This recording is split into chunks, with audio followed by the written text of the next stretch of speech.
What's up, everyone, and welcome back to Rob's Gaming Table. Today on the table, we have another Keyforge Age of Ascension tournament video for you, brought to you from Black Knight Games in Hamilton, Ontario.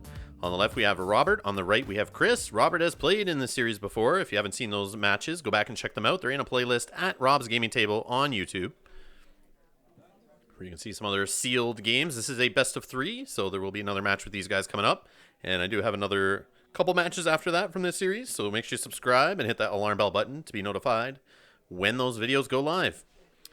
So it looks like Chris went first. He dropped down a Gorm of Ohm, so he can destroy some artifacts. And we have Robert going Sanctum here, dropping down Barrister Joya, so the opponent cannot reap. And Lion Botram, who has a deploy, and he comes in there, gives +2 to his neighbors. And then he has the Armor Smith, giving them all other creatures +1, all their friendly creatures +1 armor, and has that action. He can do it again, basically, and give another +1 armor. And on the other side there, we have a Sanctum creature. It is Merrick the Marked. And after Merrick the Marked prevents damage with his armor, capture 1 for each damage just prevented. He is a 5/1. It looks like he discarded a couple artifacts there. I think that's a Sanctum one where you can choose a creature not to be damaged, but not 100% on that. But he looks like he discarded them.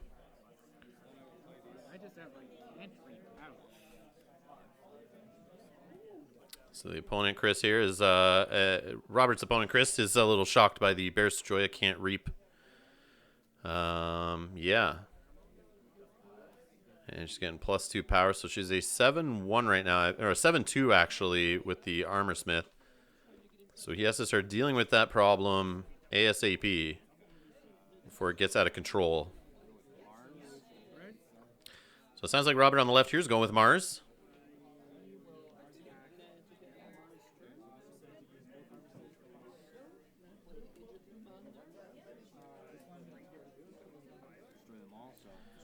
He's going to play Destroy Them All. He gets to pick an artifact, a creature, and an upgrade to destroy. So obviously he's going to pick the opponent's 2 creatures there.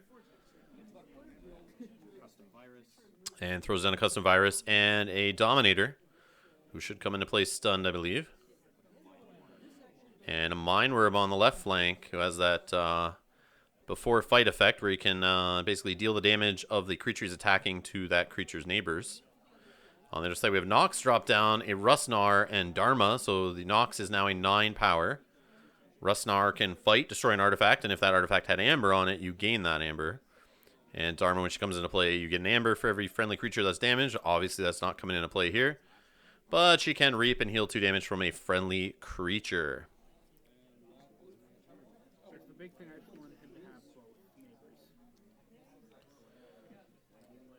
So I guess now that he has a 9 power Nox, he can just use that to run into Barrister Joya. Or Lion Botram first, maybe, and then make it easier to kill Barrister Joya. Or maybe get rid of the Armor Smith before all of that and reduce some of the armor. But at least he's got some outs here. Let's see if he can keep that going. Or if Robert will use something to deal with that first and prevent it. He does have a Collar of Subordination in hand, we can see. Oh, dirty. At least 1. I think he's got both of them in hand right now. He does have 2 in his deck. I can put Robert's deck list in the description below, but I do not have Chris's. He has not scanned it in yet, so I cannot put that in for you.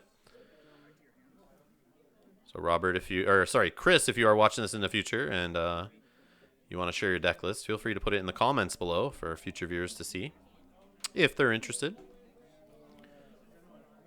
So we have a Sanctum turn here. Looks like Protect the Weak was thrown on Lion Botram, giving him a +1 armor. Now he has Taunt on top of that, making him even harder to break through.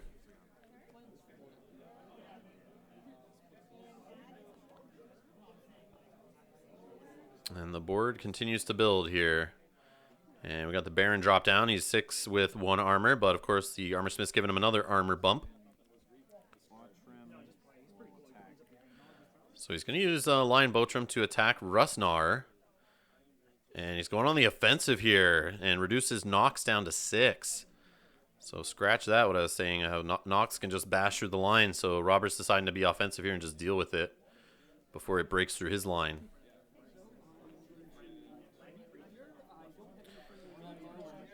And if you haven't seen Robert's previous games, he did do the same, kind of built up a giant Sanctum battle line full of armor and big creatures and just kind of manhandles his opponents and just keeps the board locked down and reaps when he can. Armor Smith's going to smash Dharma. And Barrister Joy is going to smash Nox, who's only a 3-power creature at that point. And she only takes 1 armor. Or, I mean, 1 damage, sorry, because of armor. Yeah. So back to the drawing board again for Chris. And now he's got to deal with an even bigger board. Does he have board wipes in his deck? I don't know. I don't have his deck list to tell you, but we'll find out as we watch here. The Armor Smith's finally gone. He got poked. So poke comes down, gets him an amber, deals the damage. And if it destroys that creature, he gets to draw a card. Throws down 2 helper bots that are going to allow him to play 2 non-logos cards this turn. And he's going to throw down Gatekeeper. And that is, who's the other guy? Obeyed the Grim, who just captures 1, because that's all Robert had on his identity card there. Normally he would capture 3, and then he's got the Reap effect. He can discard 1 amber from himself, which is pretty cool.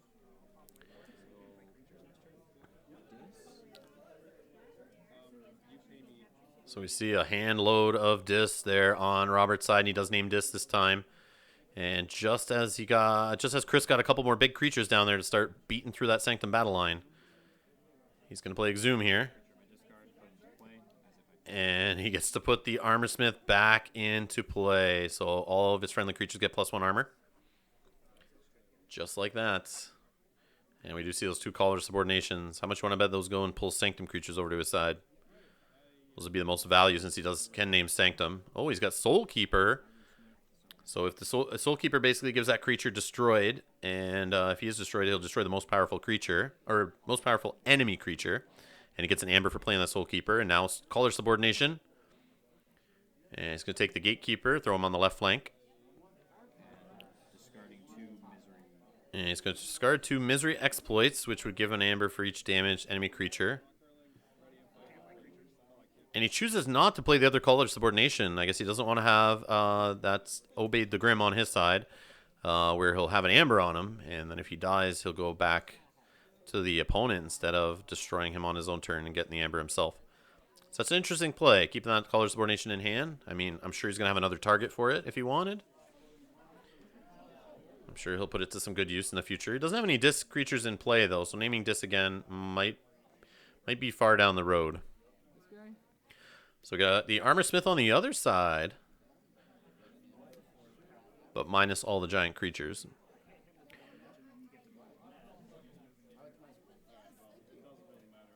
So he's a 4-2 at the moment?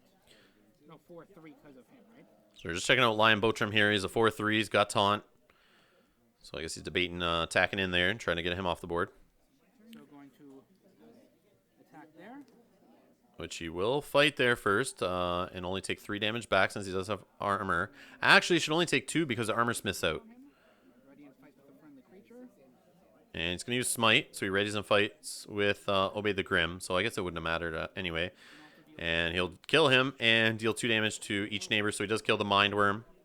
And Barrister Joya won't take any damage since she does have an armor off the Armor Smith and 1 of her own. And Obey the Grim, of course, dies running into him there and gives the amber to his opponent. I got rid of one of the taunts. So he's starting to break through the line here. Can he get to Barrister Joya? Who's preventing him from reaping. I mean, the game's still close. Nobody's forged a key. Only 3 amber on Robert's side and 1 amber on Chris's side. They've decided to keep fighting, so not a lot of amber generation when you just keep fighting turn after turn.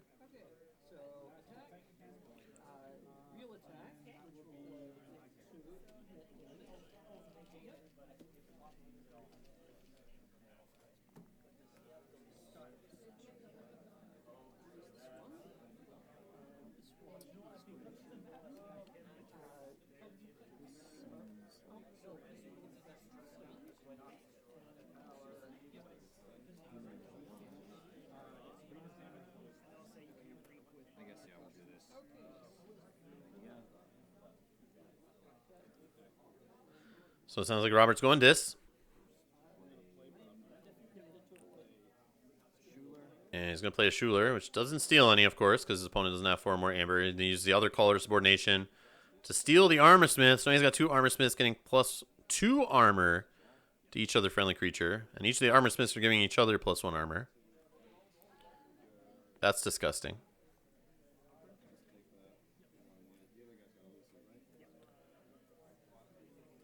And I think that's it for his turn. So over to Chris for his turn. He plays Igor. It's going to allow him to draw the top 3 cards of his deck. He gets to keep 1 into his hand and then discard the other 2.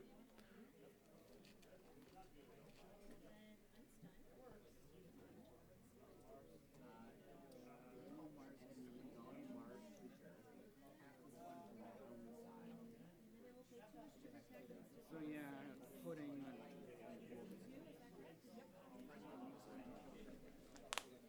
this one into my hand. So he discarded a poke there. And a take hostages, it looks like. And then he's just going to play that card he took, which is a Research Smoko. Was that destroyed effect? He archived the top card of his deck. Then I'll play him. And we got ZYX or ZYX Researcher. And this guy, where is this guy? Oh yeah, sure. I think you play archive the top card of your deck or the top card of your discard pile. He tries to he archives poke there, actually, the one that he discarded away. Very cool synergy there. Shit happens, right? And he can't reap with the helper bonds he's complaining about there. Thanks to Barrister Joy, who's been out there since the start of the game, just doing work. Is there still a target off the attack? I'm not sure. Not sure which question's being asked here. So looks like we have a judge call here.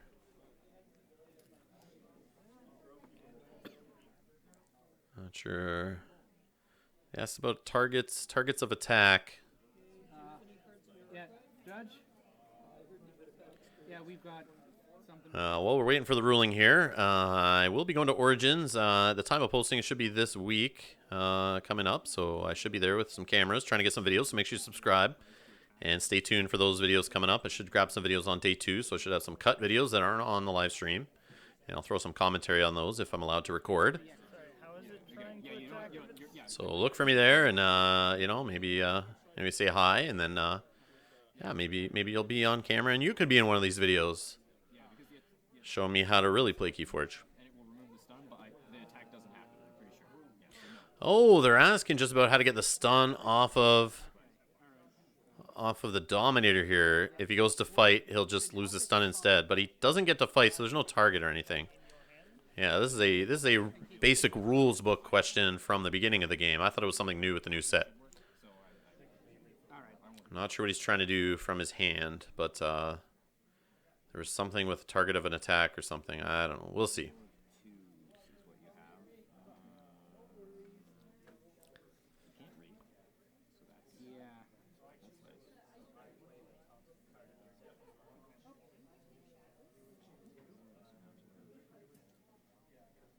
Oh, I think he has the Sanctum effect in hand.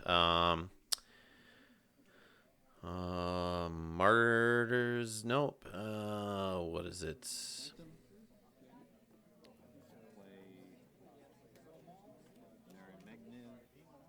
he throws out another Baron on the right flank. Maybe it doesn't. I don't see it in his deck list.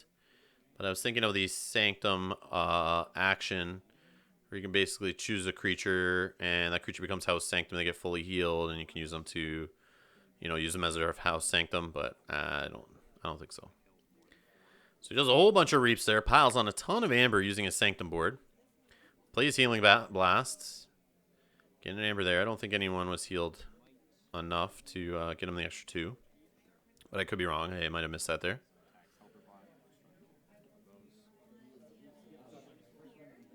And he uses Smite.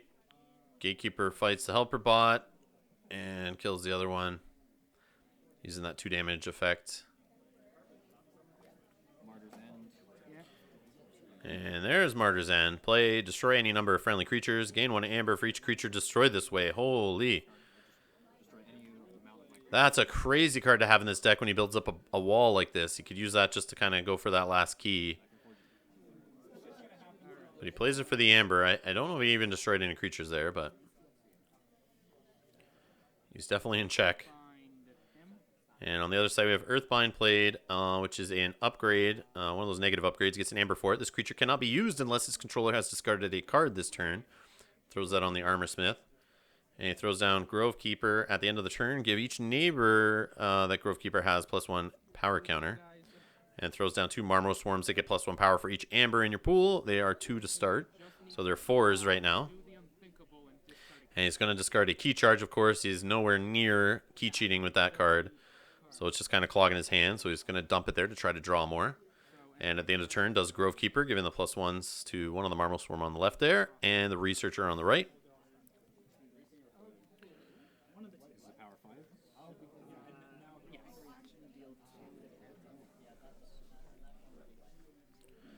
So Robert should be forging here, I believe. See if he remembers.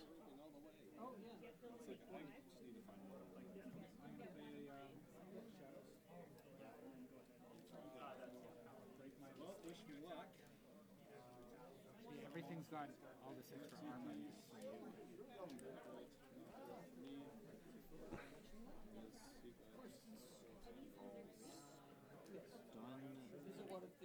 So yeah, he definitely missed his Forge Key step here. Hopefully they catch it, but he's trying to play Radiant Truth here to gain another Amber. Maybe he'll notice when he goes to put another Amber on that pile. Yes, he does. Alright, so he does forge a key. So he's going to stun each enemy creature not on the flank. But he doesn't flip a key, so he totally forgot that part of it. Hopefully he'll catch that.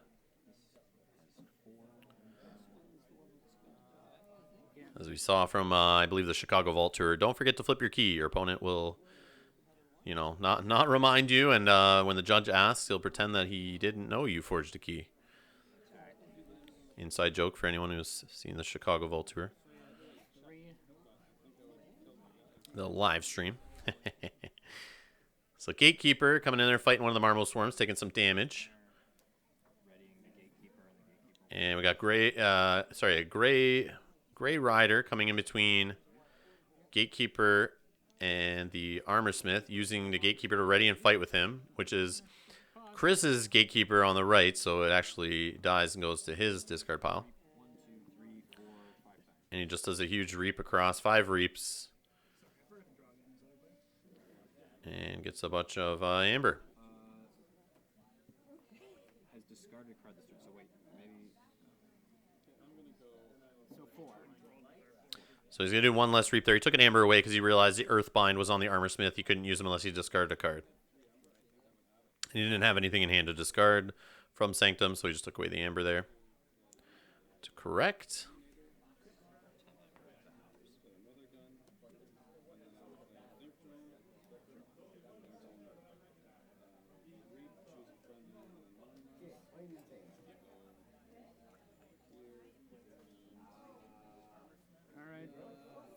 So we should be at 1 key on the left to no keys on the right. Only 2 Amber on the right so far. Chris is definitely struggling here. And Robert is definitely doing a great job here in board presence and keeping that board locked down.